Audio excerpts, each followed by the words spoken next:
Hello, everyone. Welcome back to the show. This is Anthony. And this is James. Welcome to Movie News 16. We're going to talk about, first, the box office from last weekend. So ShangChi got $34 million last week. It's up to $267 million worldwide. I'm assuming it's probably hit its budget back and maybe a little profit by now. Maybe. No. Well, I think the budget was... You got to split it between the theater owners. Yeah, so it probably will make its budget back because I think it was only like a 120 budget, something like that. It wasn't the biggest Marvel budget. It needs to make at least, I would say it has to make at least 320 mil. And then it looks like it's on pace to hit that once its theatrical run is over. So ShangChi, I think, will just break even. Yeah, and I don't know if it's been released in China yet. So if it doesn't get released in China, I don't see it really being a huge Marvel hit, but it's still pretty good. $267 million. That's still a good box office, which is great for movie theaters. Free Guy hit $5.6 million last week again. Malignant, which we actually saw, got $5.4 million last weekend. Is that an increase from last weekend for Malignant? I think it made less than that last weekend. Yeah, so it must have gotten word of mouth. It's only at $14 million worldwide, so I don't think that will even make its money back because the budget was $40 million. It's definitely gonna be a loss. It made tiny box office opening weekend, so it's gonna be a dud. I feel like the marketing campaign was not that great for Malignant, and a lot of people kind of confused what it was or didn't really want it. It didn't appeal to them to see it. I would say also it came out too close to Candyman. Yeah. So when you have two, those are like the only big audience. Horror movies coming out. Same audience. Yeah, you're and probably then right. Candyman came out first, so if you're not first, you're last. If you ain't first, you're last. And Candyman... You could be third, you could be fourth. It doesn't make any sense. Sorry. Ricky Bobby over here. And Candyman, speaking of, made $4.8 million last weekend, so that's still doing pretty well. Great legs. Yeah, so pretty solid box office last week, which is still heading into October, which is going to be an insane month of movies, so... I think there's the box office is getting prepped. It's getting up. People are getting their coats on. It's getting cooler out. It's a little foreplay right now. We're getting teased for all these great films coming out in October. I think the first piece of news we want to talk about is Norm Macdonald passed away at 61 to cancer. No one knew he had cancer. He kept it under the radar, kept it to himself. Yeah, he's had his own podcast and he was just filming the other day. Yeah, it's really unfortunate because I think Norm Macdonald is a comedic genius. His style isn't for everybody. He kind of comes across as like way too sarcastic and dry, but also sometimes like kind of a doofus with his humor. But he's really a high IQ guy. And I think he was on the spectrum in some, I think autistic to some level. Oh, really? I didn't know that. He definitely has a unique brand of humor. It was perfectly suited to the 80s and 90s for sure. I think that he was one of the best. He was great as Weekend Update. I think he's one of the best Weekend Update anchors SNL has had.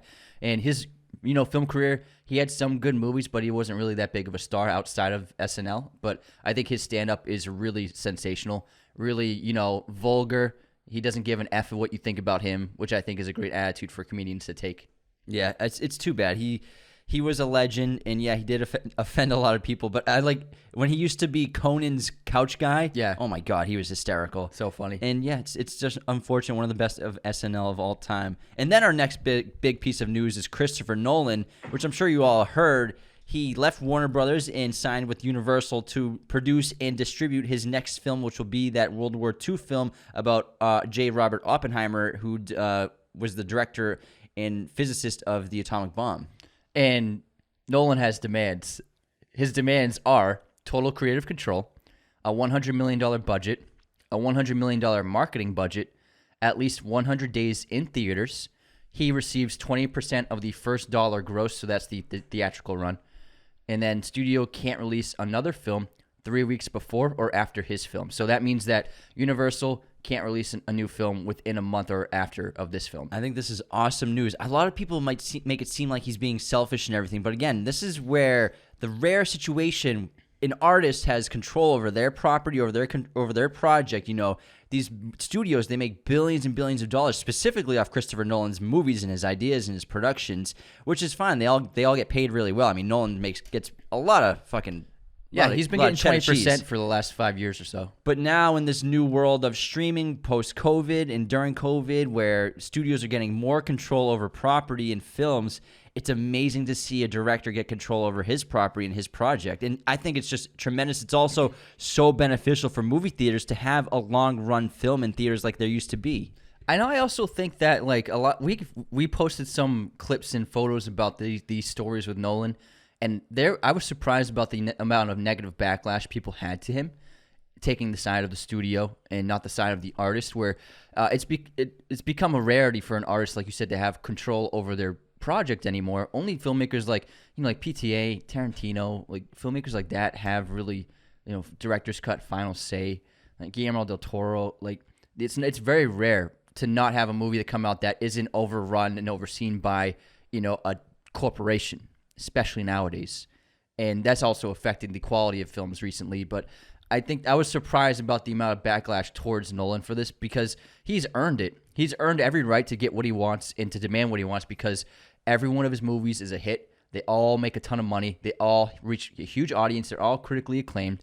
And Warner Brothers has benefited greatly from having Christopher Nolan as their basic crown jewel, the new Stanley Kubrick, their new Clint Eastwood, because both those filmmakers always were working with Warner Brothers for their movies. So Chris Nolan should get whatever he wants. Taking a huge L, Warner Brothers. Yeah. First, they abandoned Zack Snyder and his future for the Justice League and the DC universe, and then they abandoned Christopher Nolan at the altar. Well, first, and then they fire Henry Cavill on his birthday. Yeah, on his birthday, Henry, you're not Superman anymore. Also, you're gonna find out on Twitter. Yeah, not from us, not even an email. It's our best Superman. I don't know what's going on at Warner Brothers, but man, they are just taking a bunch of L's everywhere, all over the place. Anyways, let's move on to the first trailer for Guillermo del Toro's Nightmare Alley, which stars Bradley Cooper and Cate Blanchett, and it looks fantastic. I love the aesthetic. It's so fantastical, but also horror at the same time. Bradley Cooper, I've never really seen him in a movie like this before, with the aesthetic of the horror elements and just the color schemes and everything like that. It looks so fun. Yeah, and Guillermo's ideas and thematic storytelling devices and his themes, they work best with period pieces, like we saw with Shape of Water. Pan's Labyrinth, I would say, is his best film. And, I love the Hellboy movies, and I love a couple other movies that he made that are contemporary. But when he works with a period piece, it just suits his storytelling so much. And this looks incredible. Yeah, it looks like a lot of fun. I mean, the cast is stacked. We also have Willem Dafoe. Yeah. Was it Rooney Mara? Richard Jenkins. Yeah, it's insane. It looks like a lot of fun, and I'm really curious to see what the monster element is, what it's going to be like. And obviously it ends with blood stains all over Bradley Cooper's hands and putting it all over the walls. We'll see what's going to happen. It's going to be cool. I can't wait to see it. Next up, we have news that the Twins sequel is officially in pre-production. Let's go. With Schwarzenegger and Danny DeVito, and they've added Tracy Morgan as the long-lost triplet. So Eddie Murphy was originally going to be the triplet, and they were in development. Like, he helped with a script last year, but his movie that came out on Amazon, Coming to America, was so popular that Eddie Murphy's film career is just ignited again. He's doing a lot of work, so I don't think they could get him for the film. He probably wants to do leading roles now. Yeah. Again.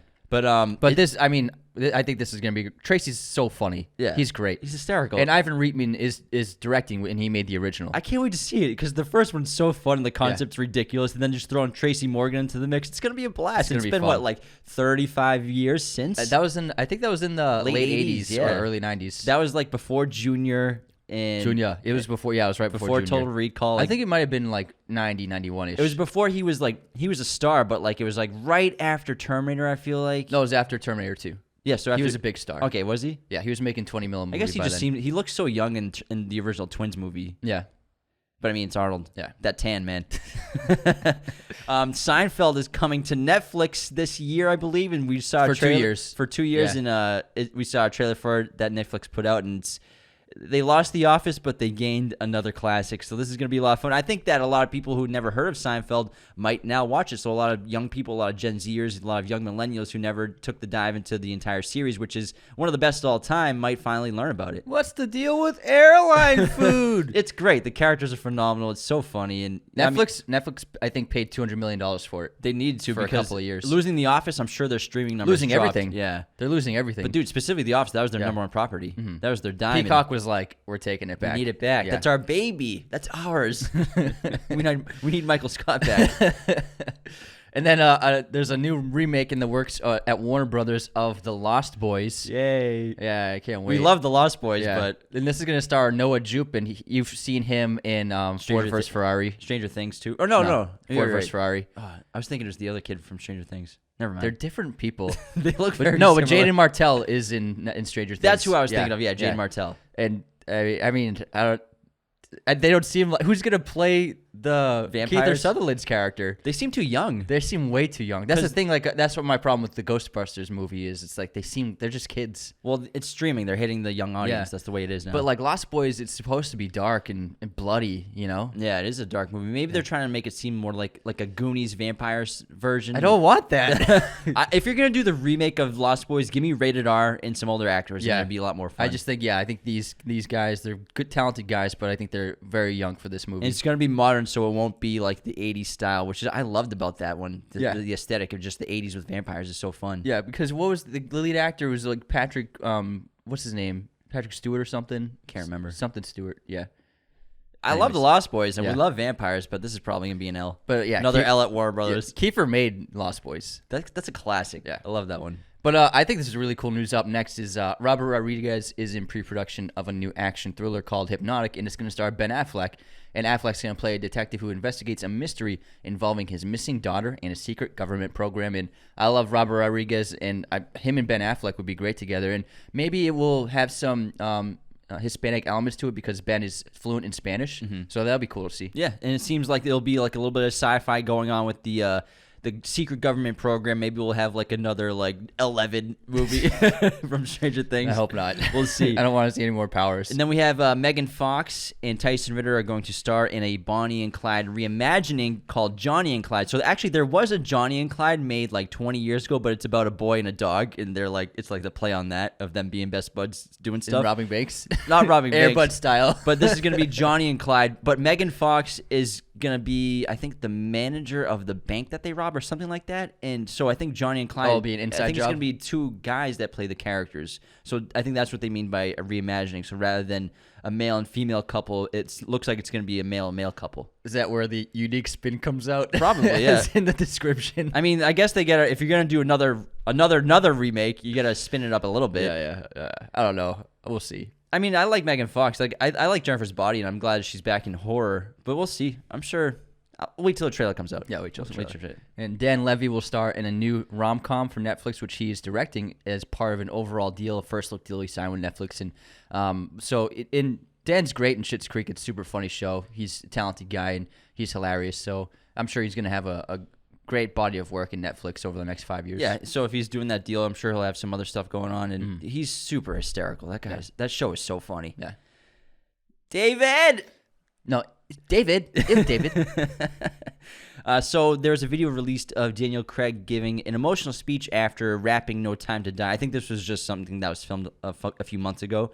And so it's going to be part of an Apple TV documentary called Being James Bond, which will follow Daniel Craig's run as James Bond, as well as like behind the scenes, on the scenes, the controversy surrounding him and the character, because he's been outspoken about some parts of the films that he's made. And I mean, I agree that not every Bond movie he's been in has been well directed or well made. I mean, Quantum of Solace, I'm looking right at you, and Spectre wasn't fantastic either. So I think that it's going to be a great documentary to check out, but also the speech is very emotional because he talks about how he loved every second of working on it. And he did 5 movies, and a lot of the cast and crew are the same people, so he worked with those people every day for a long time. Yeah, and they film in the same studio at in the UK. And the controversy, I think the biggest controversy was his initial casting. There's a lot of backlash to him, and then also with Quantum, it was made during the writer's strike. And what happened was they got the writer's strike was literally happening. And then they received only a first draft script from the writer.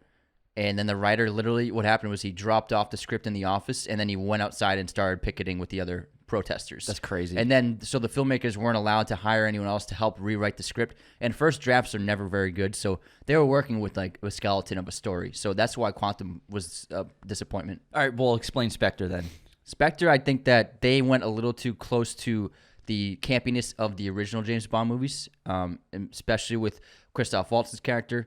And I think the mistake was tying them all together as this one organization of one man who was puppeteering all the other Daniel Craig movies. And I think that was the mistake of that movie for sure. And just a wasted villain in general. Because Christoph Waltz is such a great actor. Then you're like, oh, we'll make him a James Bond villain. But like he's like my least favorite James Bond villain of this new era. Yeah, I liked how they weren't tying them together. And then when Christoph was like, I was behind the scenes the whole time, I was like, oh, man, come on. Because it starts good. Like the great opening, the one take, and then like the mystery, like kind of eyes wide shut elements to the whole thing. And then it's just downhill from there. Yeah. All right, moving on to a trailer for a film called The Humans. It's a new A24 family drama starring Richard Jenkins and Steven Yeun. And also Amy Schumer was in it, and then Beanie Feldstein was in it. So the cast is exceptional, and it looks pretty good. I kind of want to see a couple more trailers and a couple of clips. Seems like a dramatic kind of like... Something different from A24. Yeah, that's what I mean. So it's not like the typical weird sci-fi horror elements that they always... Not that they I was always expecting do that. a horror element. Yeah, me and too. then I was like waiting for it. But family drama, they're like, it's going to be a family drama. Yeah. But I mean, if you have a dramatic family and there's always issues, I think we all can relate to this kind of film. Yeah. And then David S. Goyer gave us an update. He's actually, I didn't know this, he's actually filming a new Hellraiser movie. And he's saying that it's amazing, jaw-dropping, and terrifying. And so I'm curious to see. Hellraiser was always, I've looked at it as one of the most terrifying villains ever. When I was a kid, I mean, just the image of just it. walking through Blockbuster and seeing the VHS or DVD cover of the Hellraiser terrified me as a kid. So it definitely has a lot of potential to be probably the scariest thing in a while. So we'll look forward to the trailer once they release that. Yeah, and he's not directing, so I think he's writing and producing. Okay. And so he helped, obviously, Nolan write Batman Begins and start that story off. So he directed Blade Trinity. But that's like the last major film I think he's directed that was good. He's done a couple others, but I think that he's a good writer, and so I'm curious. Definitely want to see some trailers for this and see before I check it out for sure. I'm sure it's cool. I love modern horror. Like, they're killing it. Almost every studio's killing modern horror. Literally. Then we have a trailer for VHS 94, which is another film in that found footage anthology of terror.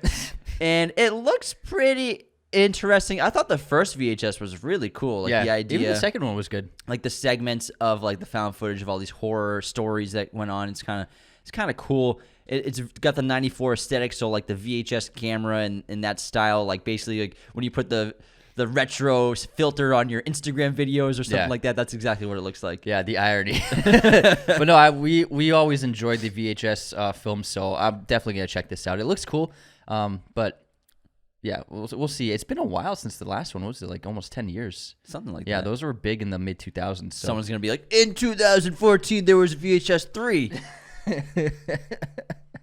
They're gonna get me. All right, then we also got the first images of Kevin Hart's new Netflix TV drama, which also co-stars Wesley Snipes, and this is called True Story, and it's based loosely off Kevin Hart's life, and it's an interesting premise. So it's about Kevin Hart. He's a famous comedian, huge star, globally famous.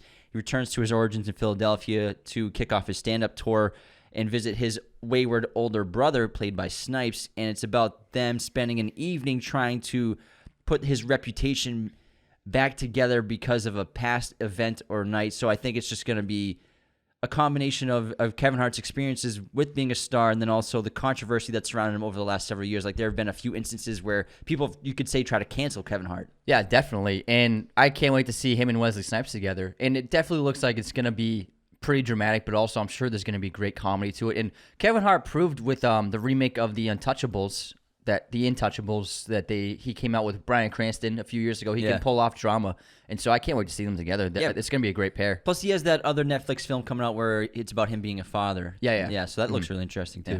And then the Amazon Prime has made a new I Know What You Did Last Summer TV series, and they released the trailer, and it looks like straight trash. It looks horrible. It looks like they shot it in like 2 weeks. It looks like it's the whole movie. The whole trailer is just a house party with people making out. What's up with these crazy house parties in these movies? Yeah, and like with the insane lighting. It's so unrealistic. It's even more unrealistic than it used to be. Superbad is probably the most realistic house party I've ever seen in a movie. Where it's the one that they get the beer in the Tide containers. Like, that's like a house party. But that's an adult house party. Yeah. I would say. Even Homecoming has that ridiculous house party. Lady Bird has an accurate house party. Yeah, for sure. And then also Place Beyond the Pines, very realistic house party. Yeah. But this looks like there's neon lighting everywhere, and this like what is going on? $10 million house. Yeah, like this is not how kids party. You know, it's just like someone's house when the parents aren't there, and they're just all drinking in the kitchen. Like that's it. I like the original, but this remake looks like a huge L. Yeah, and then turning it into a TV series. Oh man, I'm very much. I'm not gonna watch this. I'm being honest. I'm not gonna watch this. Mahershala Ali was just cast to star in Netflix's Leave the World Behind opposite Julia Roberts. This is an adaptation of a novel of the same name. It's got the Mr. Robot creator Sam Esmail creating it, so it should be a cool movie. He's gonna have a huge 2022 because I think that's when Blade's going to yeah. start filming and hopefully be released at the end of next year. You got 2 heavyweight actors together. I can't wait to see them on screen together. I mean, Mahershala has 2 Oscars. Julia's got 1, right? Yeah. So the talent behind this movie is going to be yeah, insane. they're excellent. So I can't wait to see their chemistry on screen. And I believe Julia's also filming another movie with Denzel Washington since they were in the Pelican Brief together. They returned together. Yeah, I can't remember what it's called, but they're in pre-production right now. Sweet. Yeah, and they're actually like best buds, her and Denzel. Yeah, I bet. And then one last bit of news. So Netflix revealed the trailer for Toodam, or is it Toodam? I think it's Toodam, actually. It's Toodam. Now that I say it. I say Toodam. I think it's like Toodam, right? Toodam. Isn't that ta-da? Ta-da, ta-da. I don't know. The streaming giants, it's a massive fan event, so it's basically like a trailer for all their properties, which is such a good idea because you work with all these mega huge stars. Why not have them all in a trailer to advertise upcoming projects that's coming out in 2022? And so it'll be like interviews with the actors. Yeah, kind of like a live stream event, Yeah. sort of, but it's going to be high quality, obviously. I hope it's high quality. The stills. I do not want mediocre quality. You don't want Zoom. We'll see, but I mean, like Halle Berry, I gotta Henry look at this high Cavill, quality Millie thing, Bobby though. Brown, Zazie Beetz, John Cho, Idris Elba, Kevin Hart, Chris Hemsworth, like Dwayne Johnson, Adam Sandler, like the people who are going to be on this. It's insane. Charlize Theron. It's okay. It's an okay Zack list. Snyder. So it's going to be a bunch of huge stars promoting everything that's coming out next year, Looking forward to which it. is smart. Yeah. I think it's the first Gotta entice people. SVOD company to do that. They lost 500,000 subscribers, so they gotta get them back. Even though they have 217. Yeah. Yeah, but you don't want to lose anyone at all. Yeah, no. We don't like to lose subscribers at all either. Unsubscribe. Unsubscribed. Guys, if you're not subscribed on YouTube, go ahead and follow us and subscribe to our channel and like our videos. It helps us out so much. The algorithm. Yeah. Yeah. All right. And, anyway, and comment. Yeah, Yeah, comment. that helps us out big time. in likes. Yeah. Anyways, We're going to have a special high-quality fan event for yeah, you, too. we're gonna have a fan event as well, just every Monday and Thursday. Dwayne Johnson didn't return my call, Yeah. though, so he won't be there. But we might get Henry Cavill. I sent him a DM. He left me on scene. I've been on scene for about 3 weeks now. What'd you send him, a selfie? I said I wore a Superman suit. And I was like, "Hey man, come on the show. We have a high-quality event. I'll be your new Army Hammer." All right. Anyways, that wraps Movie News 16. Thanks so much for tuning in. We have some great episodes coming for you on Monday and Thursday, so stay tuned. Also, yesterday was Batman Day, so let us know in YouTube, Instagram, wherever, what your favorite Batman is, who your favorite character was Christian to Bale. be the Crusader. I love Christian too. I'm pretty excited to see our pets. I also love Ben. They're all great, except for Clooney. Anyways, see y'all later. Bye. Thanks so much for tuning in to Raiders of the Lost podcast. Be sure to subscribe if you're new. Hit the like button, leave a comment. Find us on all audio streaming platforms, Spotify, Apple Podcasts, Google Podcasts, wherever you listen to podcasts, you can find us. Find us on Twitter, TikTok, Instagram, Raiders of the Lost podcast. Be sure to check out one of these other videos right here for more content on our favorite films and breaking down all kinds of movie content. Thanks so much.